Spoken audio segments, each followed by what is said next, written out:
This is Democracy Watch. So, Mark, there is a major lawsuit in Michigan that was filed by Republicans that I think they'll use as an excuse to eventually cry fraud. So it's important to focus on this stuff because, this is the genesis of it, and I think we'll be hearing more about this later.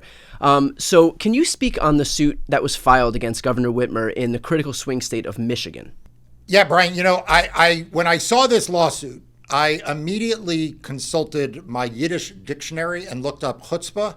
And there was a big picture of Donald Trump and the Republican Party because they are literally suing Michigan because Michigan has authorized the Veterans Administration and other government agencies to do voter registration. That's right. They, at the same time that they are claiming that they are pro-veteran, they are complaining that veterans who go to the VA will be given the opportunity to register to vote. So that is how much Republicans hate voter registration, how much they are terrified about people in states like Michigan participating in elections, and what their plan is, as you say, to claim fraud if and when they lose. They're going to say, wait for it, that the Democrats cheated by letting people at the VA register to vote. Okay, so Mark, to be clear here, to get out ahead of any disinformation, is the state allowed to use government offices as voter registration sites? Yes. I mean, their argument is that this somehow is illegal because the legislature in Michigan didn't pass a law that says, please open voter registration sites at the VA and the Small Business Administration, I think is the other government entity. But of course, the whole point of the fact that we are having a conversation in which the Republican Party and Donald Trump are suing because they think that allowing voter registration in government offices violates the law just shows you how cuckoo this is. But no, of course, there is nothing in the law that prohibits government agencies from handing out voter registration forms. That is one of the functions of government, right? Is to make sure people are receiving, government services, which includes making sure that their folks are able to vote. So, they allege it violates the National Voter Registration Act. It doesn't. They claim it violates the Michigan law. It doesn't. They claim it violates other laws. It doesn't. I don't even understand the value of this from a stunt standpoint. Sometimes right. I understand the stunt value of this, but here I don't even understand the stunt value of saying that they shouldn't be able to register veterans who go to the VA. But the only thing I am left with is what you led off with, which is that they want to lay these markers down now because they want to say after the election that they were cheated. And this was the best they could do in the current circumstances to lay that marker down. Right. Basically, at this point, it's not like they actually think it's not really a matter of whether they think that any of their litigation is going to be successful on a specific issue. It's that they just need an issue. However insane that issue might be, they just need the issue, just need some predicate to be able to point to later as some excuse as to why they were cheated and why they're the victims of some imaginary fraud that they concocted out of whole cloth to blame the Democrats on.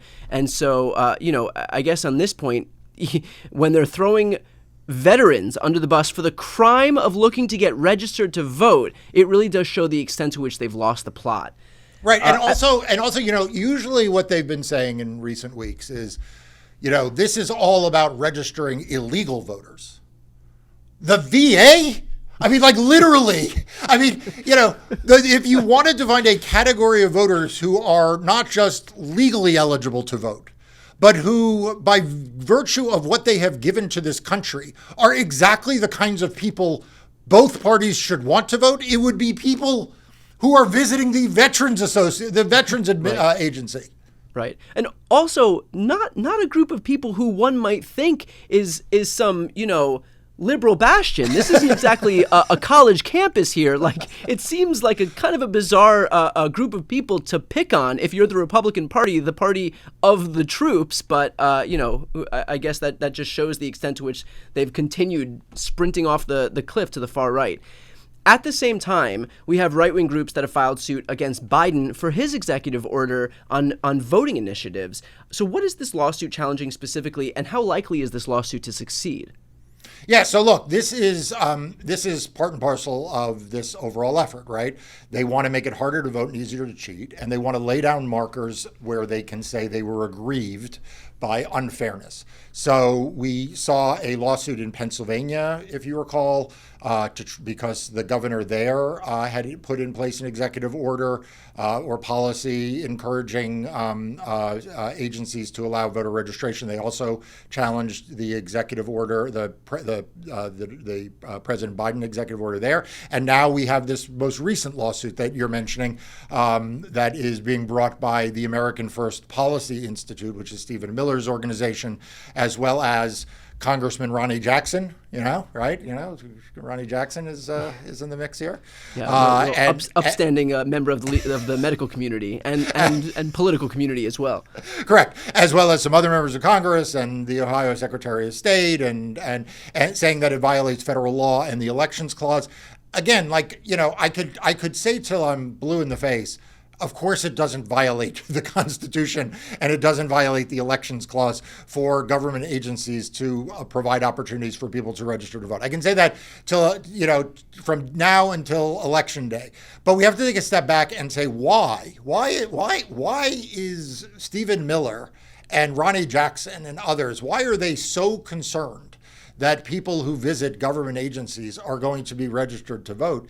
And it's really, really simple. That number one, they don't want them registered, but more importantly, as we were talking about in the case specifically in Michigan, I think they need to have aggrievement. The Trump movement is all about being aggrieved, and they need to have a theory that they were cheated. And so one way they can say they were cheated is that people were allowed to register to vote at government agencies because of some Obama plot that was done in conjunction with Gretchen Whitmer in Michigan and Josh Spiro in Pennsylvania and, nationwide. And so it's like creating a alternative universe of conspiracy theory that they then can come back to if and when they lose. I do want to go back to Michigan just for one more quick moment, because I think Michigan is going to be especially impactful in this election. And that is that, are there any other active lawsuits in Michigan that we should be keeping an eye on? Yeah, there are a couple of really important lawsuits in Michigan, and Democracy Docket has covered all of these.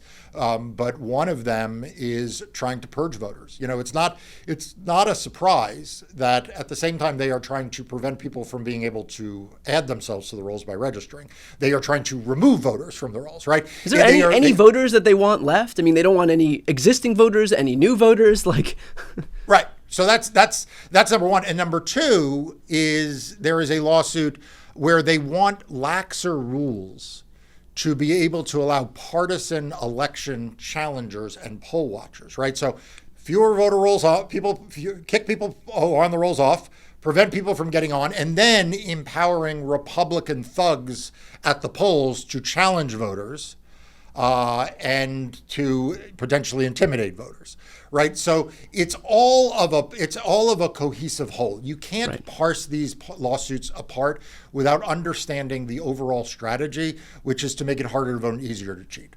And the harder to vote part we are seeing now, the easier to cheat part, is in the post-election when they want to prevent certification and they want these excuse structures in place to explain why they now need to uncount ballots or throw out ballots or find ballots that don't exist. So this is the challenge that we face. And, my message to everybody listening is that we may not have asked for this to be the challenge that we have, but this is the challenge of our generation. The challenge that we face right now is whether or not we will stand up against these forces of voter suppression and anti-democracy, or whether we will succumb to them.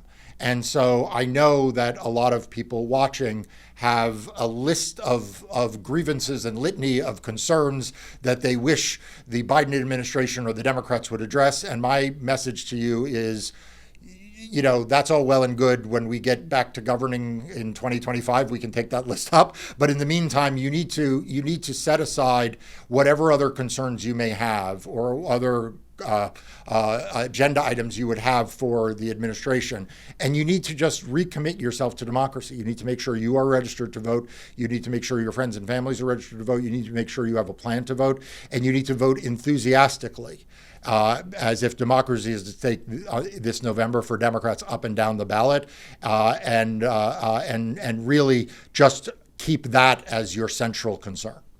Perfectly put. Couldn't have said it better myself. With that said, obviously all of this underscores the importance that the courts are going to have as we head toward November. So for those watching, to support the invaluable work that Marc and his team are doing in the courts to protect our democracy, one step that we can take is just to sign up for Democracy Docket, which is the free news outlet Marc founded to focus on everything voting in elections. I'll put the link right here on the screen and also in the post description of this video. I'm Brian Tyler Cohen. I'm Marc Elias. This is Democracy Watch.